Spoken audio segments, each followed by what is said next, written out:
Welcome back. So glad that you joined me. Whether we like to admit it or not, we all know that one person that will never stop for anything. That everything that they do, it has to be perfect, it has to be to the point, and they are so distracted by what they're doing that nothing will ever stop them. Though on the other side, we know those people that they could care less about what needs to be done. They want to be sitting, they want to be listening, they want to be part of everything that's going on. It doesn't matter what time period we live in, we are always going to have those people.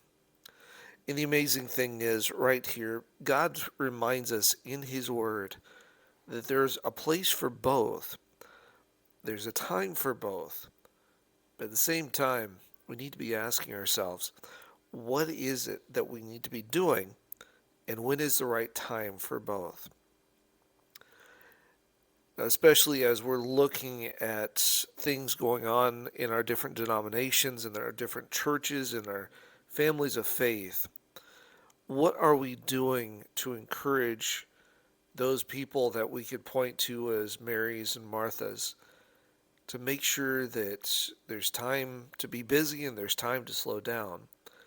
And even more, there's time where we need to be working together as one so that things are done in a proper manner. That actually reminds me of the verse, or I should say verses, that we're looking at this week. They're found in Luke chapter 10, looking at verses 38 to 40.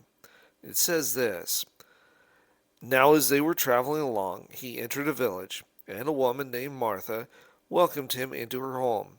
She had a sister called Mary, who was seated at the Lord's feet, listening to his word.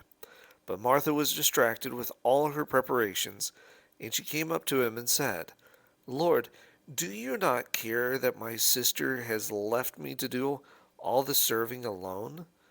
Then tell her to help me. Let's include the last couple of verses as well. But the Lord answered and said to her, Martha, Martha, you are worried and bothered about so many things, but only one thing is necessary. For Mary has chosen the good part, which shall not be taken away from her. Right there, God continues to remind us, just like we talked about a few moments ago, there's a time and place for everything. There is a need for service. There is a need for making sure that things are taken care of and people are fed. But at the same time, when God's word is being spoken, when God Himself is speaking to us, it is at that time that we need to be taking it, sitting at His feet, listening to His word, soaking it up so that we're able to take that to help others. And in taking His word to help others, we also need those Marthas so that people are fed, not just by God's word, but are physically fed as well. Often as we take a look at this story, it makes me come back to this question.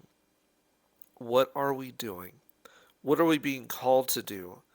And even more than that, what is God asking us to do, not just in this short time, but in the greater picture, the greater long run, so that we're able to do what He's placing us in to do. Please remember this: we cannot do these things on our own. God built us for community. God built our tasks, our talents, to be united together in Him so that we are able to do a greater good for Him, not just in the short term, but ultimately in the long term as well. As we continue on, let's continue together. Let's strive to bind each other together so that as we see the days coming and Jesus is coming very soon, we are able to work even stronger together, knowing that it's only by us working together can we reach more people. But it's not just us reaching people, it's Him through us, reaching those around us, so that all of us will be ready for that soon coming day when we will forever be safe, will forever be saved, because we're focusing on what needs to be focused on. Thanks again for joining me. I look forward to seeing you next time as we continue to study God's Word together. God bless.